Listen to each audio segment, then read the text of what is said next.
I mourned the loss of not cherishing my traveller heritage when I was growing up. I would have been in school in the 70s and 80s when the assimilation policies were very, very strong. I didn't, at the time in primary school, we go through a lot of kind of the enforced grooming, the segregation, all of that. So by the time I got to my teenage years, I was so ashamed of my identity, I used to hide it. My father was a traditional tinsmith. I was so embarrassed. I lived in group housing. I was so embarrassed that, and I would have hidden my identity. And it took me, as an adult, going back into education, the same education system that destroyed my identity helped me re-engage with it and helped me to value and to love my identity. But it took me as a mature student to realise, you know what I mean, how much of my identity I had hidden growing up. And I mourn that loss, I really, really do.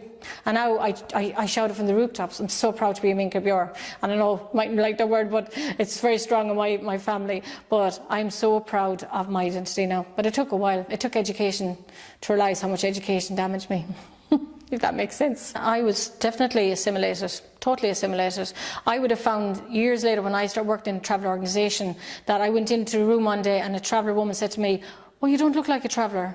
And I was like, "Oh, thank you." And I had a settled colleague come up and say to me, "But why did you say that? Why did you say thank you?" And then all of a sudden I realised what I said.